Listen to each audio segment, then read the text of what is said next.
আল্লাহ রে, এই বউর জন্য আমি কি আর গলায় ধরি দেবো না? কি করবো? বউ মানুষও পাই, আবু আক্কান বউ পাইছি রে। হ্যাঁ, পাড়া ঘর ধরে জাতি পাড়ি দিয়ে, হাটে বাজারে জাতি পাড়ি দিয়ে, সারার পথের কুকুর শেলও আমার দিকে ছি করে গো। হ্যাঁ, এই বউ আমি রাখবো না। আমার আব্বা যদি হাটেরতে উঠে আইসেও কয় যে বাজান এই বউ তো আর রাখতে হবে, এই বউ আমি রাখবো না কয়ে দিলাম। এই এই নষ্ট বেরো বেরো বেরো, আমার বাড়ি তোর কোনো জায়গায় নেই, তুই বেরো। ও কাঁচা পাকা বুড়ো হুতুম কার কি করছে? তুমি কার কি করছো? ও হ্যাঁ, তোমার করছি।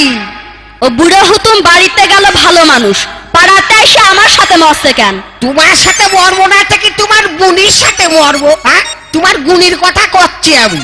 পাড়ায় গেছিলাম, পাড়ার ওই যে আমার দাইয়েদিরা যারা আছে তারা আমার ধুজে ধুজে কয় তোমার গুণির কথা। হ্যাঁ, ওরে বাবু মারো বলতে কথা কেমনি কমো গো, বেরো বেরো, আমার বাড়ি তোর কোনো জায়গায় নেই, বেরো। তাহলে তুমি আমার রাখবা না? রাখবা না? রাখবো না।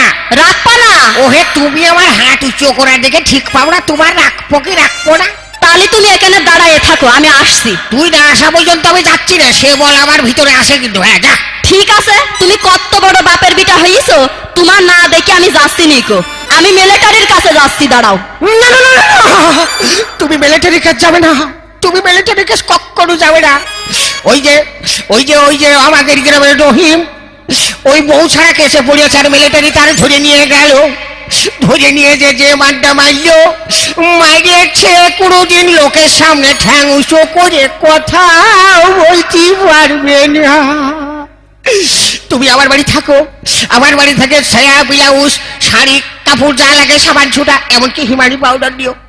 আমার পছন্দ না হলে তুমি দরকার হলে আর একটা বিয়ে করে থাকো, তোমার সেই বরের সুমতে আমি ভাত কাপড় দেব, কিন্তু তোমার মিলিটারির কাছে যাচ্ছি দেব না। ও তাই তুই কথাই কয়, কোসনে জড় সড় গুপিনাথ দয়া